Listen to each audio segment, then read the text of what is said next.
Hello, everyone, and welcome back to Dugout Daily. Who would have expected this? Definitely not me. In this one, we're reviewing the match where Manchester City won at Anfield. You're hearing that correctly, I know. Erling Haaland scored a dramatic 93rd minute penalty as Manchester City pulled off a stunning comeback against Liverpool at Anfield on Sunday as we equalised through Bernardo Silva in the 84th minute, as he was assisted by Haaland after Dominik Szoboszlai's superb 74th minute free kick had given the hosts the lead.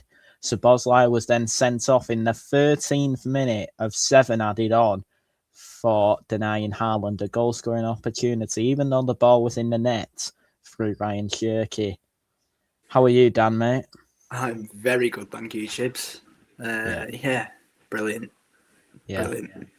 Well, I think we're both going to enjoy this one. Make sure you do as well. Like, share, subscribe, all that jazz, and we'll get straight to it.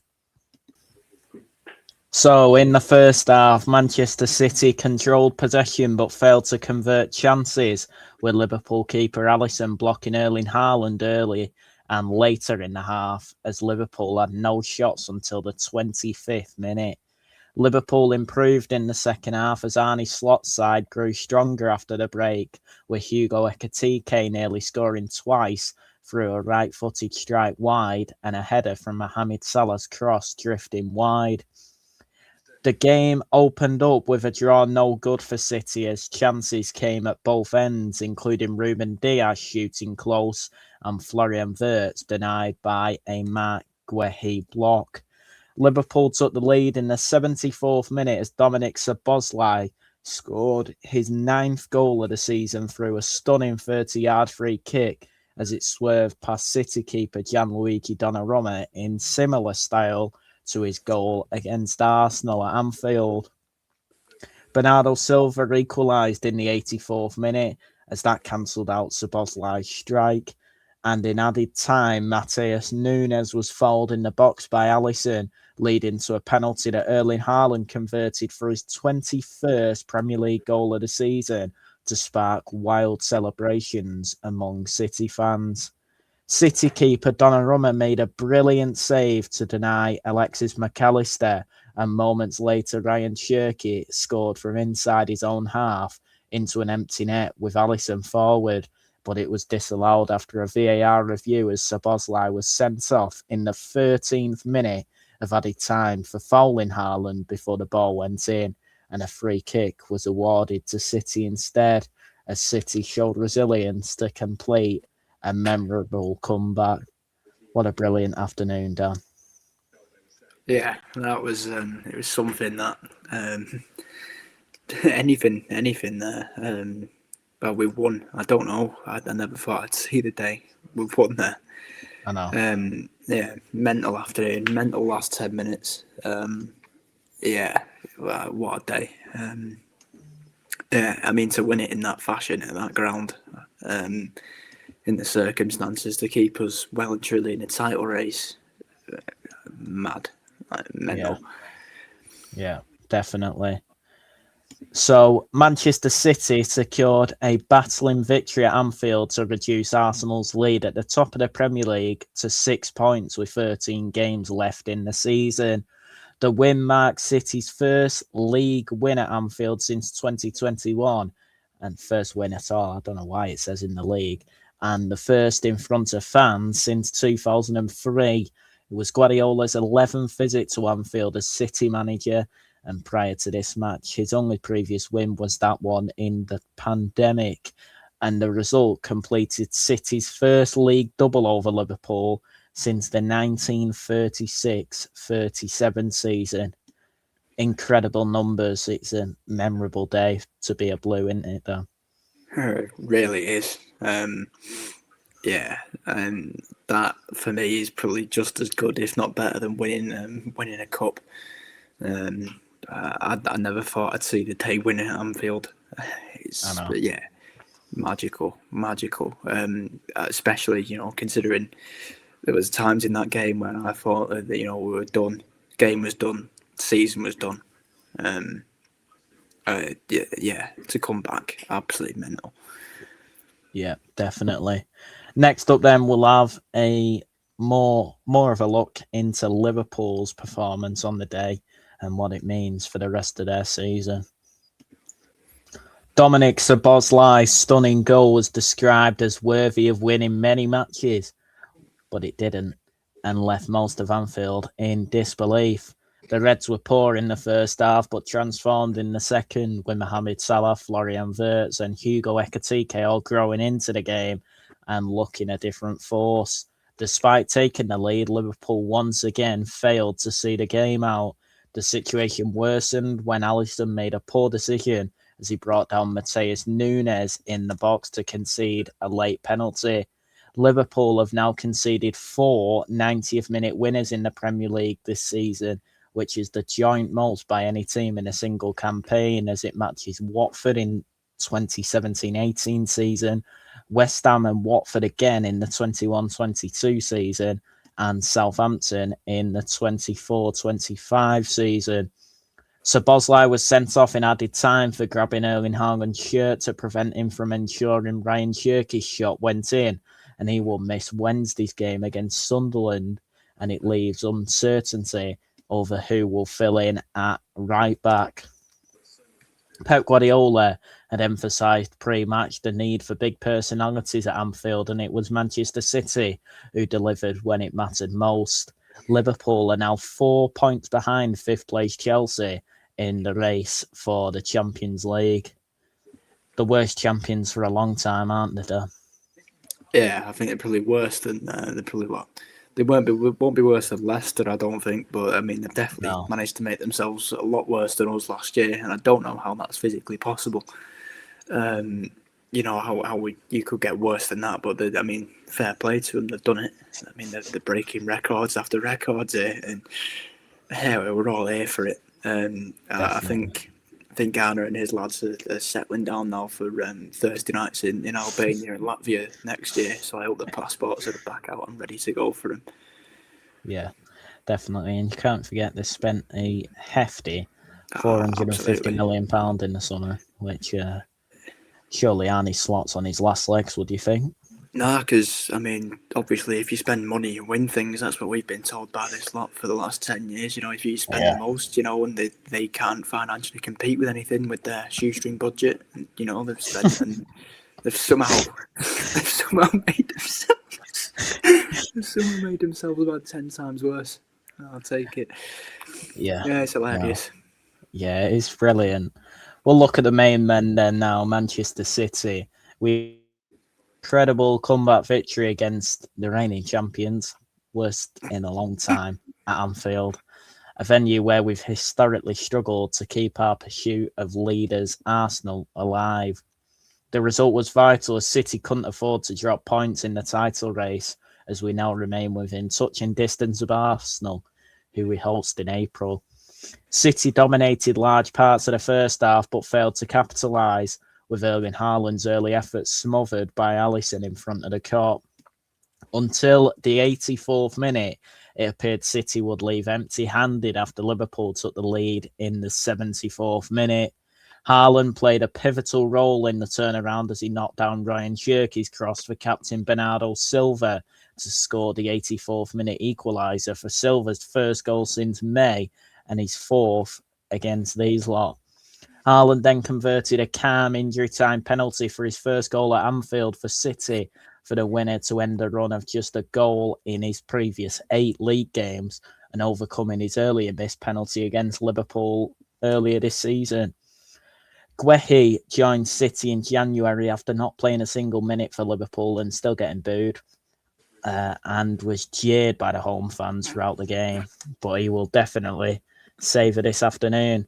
Tempers flared in stoppage time after Cherki's disallowed goal and Szoboszlai's red card, with benches clashing and a spectator ejected after running onto the pitch. With Ruben Diaz returning to action, City held firm in the closing seconds to secure a desperately needed win to end our Anfield hoodoo and send a strong message to Arsenal that the title is far from decided. Proper signs of resilience, that, isn't it, Dan? Yeah, I said it straight after the game. I said that is a comeback of a team that are champions or champions elect. You know, you don't do that stuff if you've not got nothing about you. Yeah, look, that's a massive message over to Arsenal now, and I think that's going to be a proper test of their bottle. As we know in previous years, their bottle has been unbelievable. So yeah, I can't see I can see that being a massive result for us, especially with the nice little run of fixtures that we've got coming up. Touch wood will be a few wins in there, and we can just keep putting the pressure on, and that's all you have to do with Arsenal. I think, you know, it's just if we can keep behind them now, 6 points is not a bad place to be with 13 games to go. Yeah, definitely. Our run of fixtures then up till the weekend of the Carabao Cup final. We've also got a game at home against Crystal Palace that needs to be rescheduled, but we've got Fulham at home, Salford at home in the FA Cup, Newcastle at home, Leeds away, Forest at home, West Ham away. I believe there's 2 Champions League games in there and an FA Cup 5th round tie, should we get past Salford, which we definitely should. On paper, that's a very favourable run, isn't it, Dan? Yeah, and I think it's definitely come at the right time. You know, we've obviously had we've had our relatively tough fixtures over the New Year period, and you know now we're entering this period now where we're starting to look like we're ready to go and compete for the title, and we actually look like we won it this time. Whereas as before, you know, I look at the games like Brighton, Chelsea. You know, they're not easy games, I suppose, so you can excuse it. But now's the time to kick on, and thankfully we've not got a run of constant Big Six teams coming up against you. And we've got a lot of winnable games coming up until the Carabao Cup final is the next game where I think it could be hit or miss. Yeah, if you compare that to Arsenal's run up till the Cup final, they've got Brentford away, Wigan at home in the FA Cup, Wolves away, Spurs away, Chelsea at home, Brighton away, and Everton at home. It's definitely tougher than us, isn't it? Yeah, this run for them is that's going to really dictate who they are. I think that's really this next run for both teams. City have got a real chance not just to win games here, but you've got to think about goal difference. If we can go in and get some leeway on goal difference as well. For Arsenal, I think this is a real tough test for them now to go and show the world who you are, show them how you can play away big games, and this could be where their slip up comes, hopefully. But you never know. And if they do win these next few games, fair enough to them. And by the time they play Brentford on Thursday, we could be 3 points behind. So they could definitely be feeling the pressure there. Next up, then, we'll look at the lineups of both teams and what was predicted. And then we have got the player ratings. So this is the team that Liverpool started with Alisson in goal. As predicted, a back four of Szoboszlai, Konate, Van Dijk and Cherki, with Gravenberch and McAllister in midfield. Salah, Wirtz and Gakpo behind Ekitike in attack. What was your thoughts on the Liverpool team, Dan? Less said the better. Yeah. I just find it's absolutely astonishing, really, how you can spend the GDP of the country and somehow get worse. I think there's only a few shining lights in that team, and it certainly isn't the £150 million Wirtz or £100 million Ekitike. I think Cherki just doesn't look Premier League standard. Alisson looks finished. Van Dijk looks finished.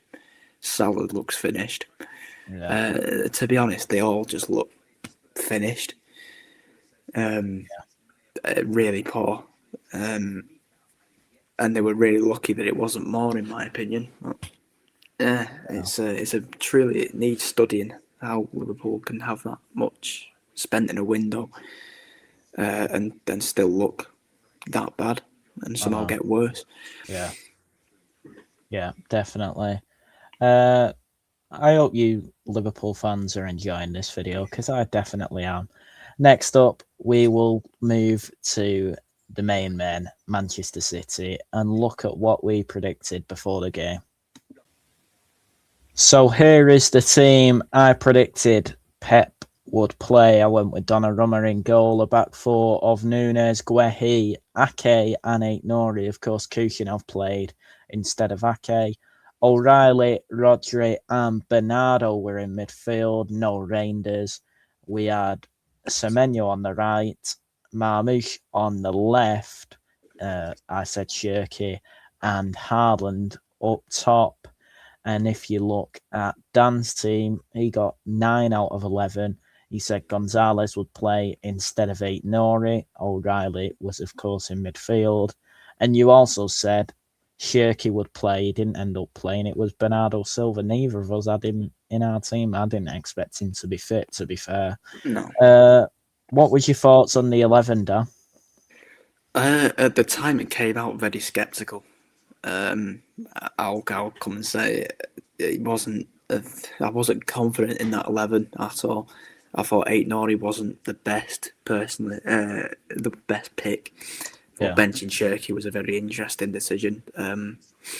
I was all for Bernardo coming back in, but only if he was fit. And, he did the full 90 and looked better than ever. Yeah. Well, no, the 11 I wasn't a fan of at the time, but obviously then, once the game started, got into that last 10, I think, brilliant. Yeah. Next up then, it is time for the player ratings. So it's time for the player ratings. Of course, we start in goal, work our way up. And of course, the first man we'll talk about is Gianluigi Donnarumma. What was your thoughts on his performance, Dan? Magical. Mate, that for that save alone, that's a 10 for me. For that save at the end alone, that's a 10. Yeah, the only negative for me, I thought he could have had at least one more in the wall. I was saying it at the time as well, but who cares? I don't care. We won. Moving into the defence then, starting with Matheus Nunes. I'm not sure if I said I'll give Donnarumma a 9. Moving on to Núñez at right back. What were your thoughts on his performance, Dan? Rock solid. I thought he was quality. I thought he's quite clearly that he keeps the team stable. It's clear to see. I'd give Núñez an 8. I thought he was brilliant. Yeah, I'll give him a 7. I think he's had better games, to be honest, but again, I'm not bothered. Moving to the centre-backs, starting with Abdulkadir Kuchinov, who was the joint most accurate passer to play at least 45 minutes with 92%. What was your thoughts on his performance, Dan? Brilliant. As always with Kuchinov, he's criminally underrated just because he had a 30-second blip over a year ago in his debut. Still looked upon as if he's some sort of awful player, Phil Jones-esque type Russian lad. He's quality. He is mustard, and I'd probably I'd give him an 8. And I think even the way that he's threw his body on the line and was out cold for 10 seconds and still wanted to come on. That's the type of stuff you want to see from your centre backs. Definitely, I'll agree with you there. I'll give him an 8. Over to his centre half partner then. Liverpool rejected in the summer. Manchester City's number 15 in January. Mark Guehi. What was your thoughts on his performance, Dan? I thought it was quality. I really don't understand why Liverpool didn't give him any game time in the first half this year. But he's a truly magnificent performance. I'd probably give him an 8.5. He was brilliant. The blocks, passing, he was everywhere. He really kept the glue in that defence at times. Ridiculous. He was probably one of, if not my man of the match. Yeah, I'll give him an 8. I thought at the time I didn't think he had a great second half, but looking back on it, he was superb. Yeah. Moving over to left back then, Rayan Cherki. What was your thoughts on his performance? I didn't think he did too badly, to be fair. Obviously, I had my doubts with him going into the game defensively, but I know it's not very hard at the minute, but he kept Salah quiet. And not many City fullbacks can do that at Anfield. So yeah, you got to give him his flowers there. He was brilliant. I thought he obviously wasn't outstanding. You didn't really notice him, and that's your best thing with defenders. Yeah. So I'd be happy giving him a 6.5 or a 7. Yeah, I'll give him a 7.5. I thought there was a few times Donnarumma put him under a bit of pressure with a few crossfield balls, and he got out of there like it was nothing. Over to El Capitano then, into midfield, Bernardo Silva. What was your thoughts on his performance, Dan? Brilliant. Yeah. Give him a contract extension tomorrow. Yeah, he is brilliant, and I think his hatred for Scousers is more than most Mancs. Brilliant. He hates them so much, and it's just so good to see. Yeah, he was brilliant. He was everywhere, and I think it's a credit to him that he's only missed 9 games through injury in near enough 10 years. Yeah, something like that. And even that was only a game, and he's come back, give us full 90. And no matter how good he is, he normally is so good, but he always gives you 110%. So, definitely. Yeah, I'd give Bernardo an 8.5. Yeah, I'd agree with you there. I thought he was brilliant. That is a proper leader, a proper captain, someone that leads by example. In midfield with him then was Rodri, who in fact had the most high line breaking passes, with 14, the joint most by an away player at Anfield in the Premier League during Arne Slot's tenure. The most, actually, not the joint most. He was the joint most accurate passer to play at least 45 minutes with 92%, completed the most passes with 69, and created the joint most chances with 3. I'm not sure if you've seen that video that's been over Twitter today. His reaction at full time, he looked very emotional. He looked drained as well. I'd be surprised if he plays on Wednesday, but you never know. I thought it was superb. What about you, Dan? Yeah, he was. It was a proper old performance from Rodri. It looks like he's getting back there. Obviously, he's had a few poor performances where he's been a bit slow. That's expected. He's coming back from a massive injury, but he's even at 60%, you can see how good he is. And there's a reason that Ballon d'Or didn't go to Vinicius. And everybody can say what they want about that, but Rodri, he is ridiculously good at football, and he's so crucial to City, even when he's at 60%. He was brilliant yesterday. 100%. And he understands what it's like to win at Anfield. That's now a game that he's, and so many experienced players like Bernardo haven't been able to experience that yet. So I'd give Rodri I'd give him a 7.5, 8. Yeah, I'll give him an 8 as well. I thought he was solid. And the final midfield player we'll talk about who started the game, Nico O'Reilly, who had the most tackles with 5 and won the most duels with 9. What was your thoughts on his performance, Dan? Again, he was everywhere. He just looked like a kid playing for the badge again, which is brilliant to see from the academy lads. To break through and to play for the badge, like it still means something.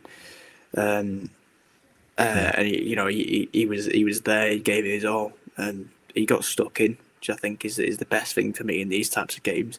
City have lacked a player that gets stuck in into these 50-50 tackles, and as you say, he won the most, but he was there. And many players in the past have been too worried or too scared with the atmosphere there to go in, so it's really refreshing to see a young lad coming through and really giving it to him. Definitely. I'll give him a 8.5. I thought it was superb. I thought at the time he popped off the page, he's one of our best players, and the stats back that up. On to the new attacker then in January, Antoine Semenyo. What was your thoughts on his performance, Dan? Yeah, he wasn't great. look, I don't care. We've won at Anfield. It genuinely still feels like a dream. The dopamine definitely hasn't left me yet. He wasn't at his best. I think he's a certain winger that, if he's not giving you a goal or an assist, he's probably not going to give you much. But what he did give us, I suppose, to him is he did give us a bit of physicality up the pitch. He did. Yeah. If you want to go into the tactical analysis of it, he pressed quite well, in my opinion. Yeah. But look, he's going to have his off games. You're just going to have to deal with it, and it is what it is. I'd give him a 5. Wasn't his best. Yeah, I'll give him a 6.5. He weren't great. He had half a chance in the second half, which he basically put straight at Alisson, but I don't think anyone's bothered.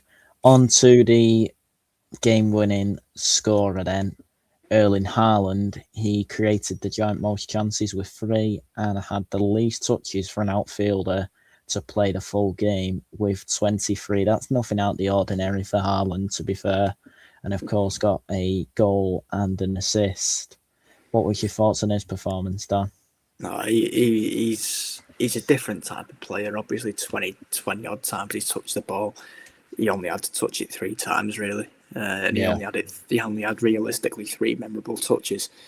He had a few chances in the first half, which he missed, but I think that one from the Rodri cross, which I recall, was a bit out of his way, and he did well to be able to really direct that into as a shot on goal. But apart from that, I think he struggled at times, I think, against Van Dijk, but he always does. I think any player will struggle up against Van Dijk at times. But he was there. He gave us the winning penalty at Anfield. Nobody cares. He was there. He kept a cool head. I think the second that penalty was given, we all got flashbacks to Mahrez in 2018. Yeah. So I'm just glad that we've got a player with a cool enough head in that scenario to be able to. It was a quality penalty. I'd give him an 8, even though he barely touched the ball. Yeah, I'll give him a 7.5. It's a good Haaland performance.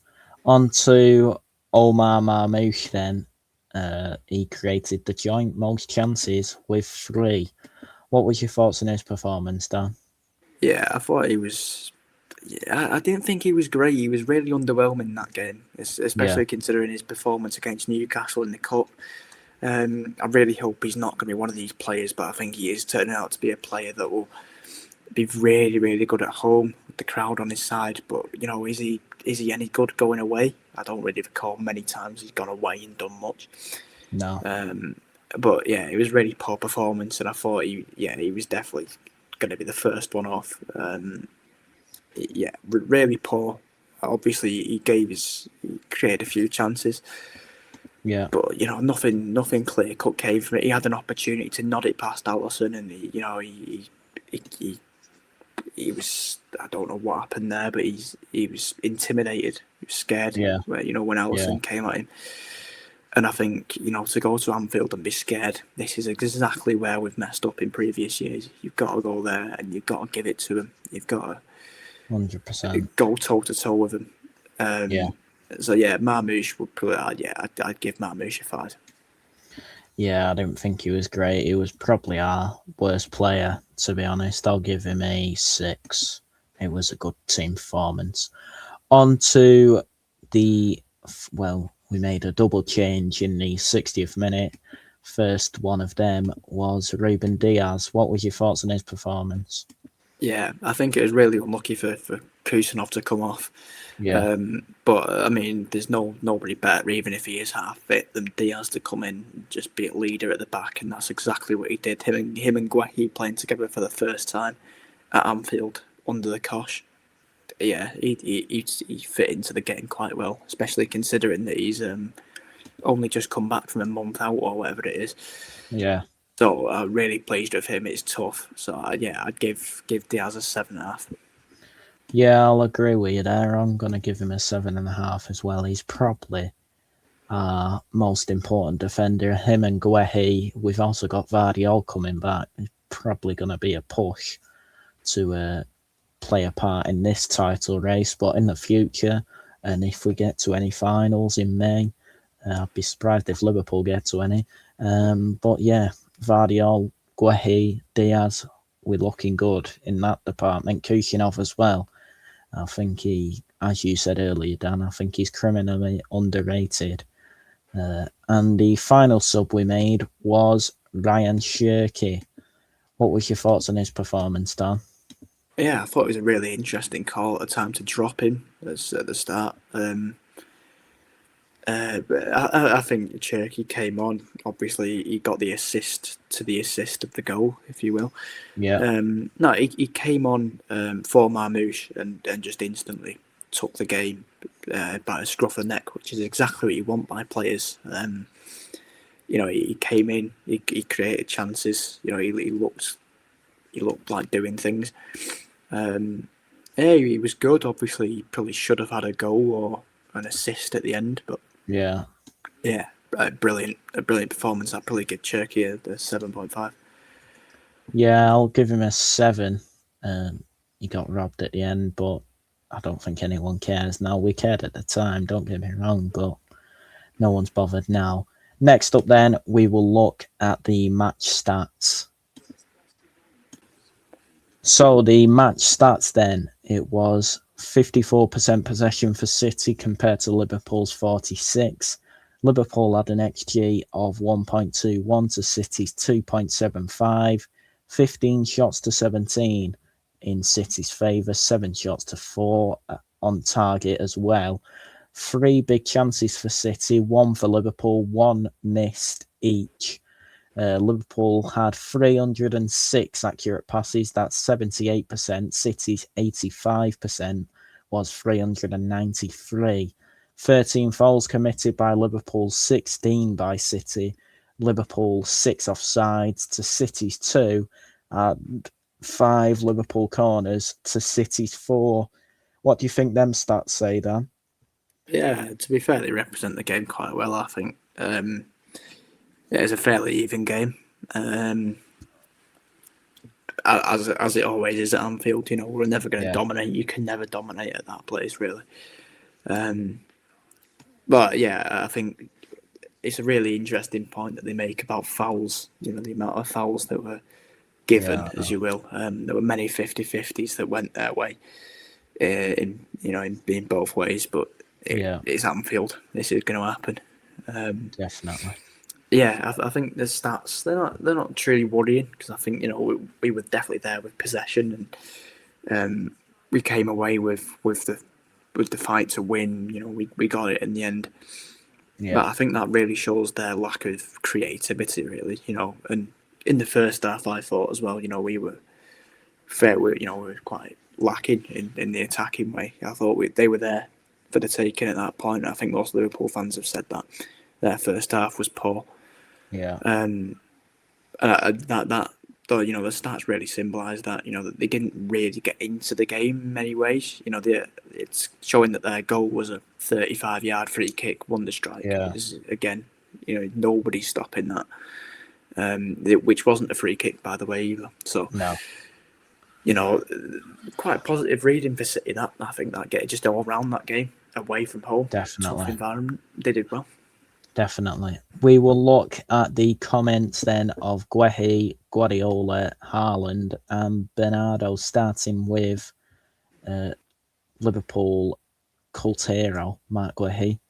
Overall, his comments reflect resilience, team unity, focus under pressure, and appreciation for key teammates, and a positive outlook despite the hostile reception, which was very strange from the home crowd. And he said this win was a significant one in the title race. Do you agree with that, Dan? Absolutely. I mean, not just in the title race. I think even if we don't go on to win the title, that night will always be special. Yeah. Just to win at that place for the first time properly in my lifetime. We won that one in COVID, but it didn't feel legit. That now, as I said at the start, that feels better than winning most cups. I think Guehi's opinion on the odd mob booing him, very strange behaviour. Did I expect it? Yeah. Probably did he expect it? Yeah. But look, Liverpool are a very strange bunch of fans. Yeah.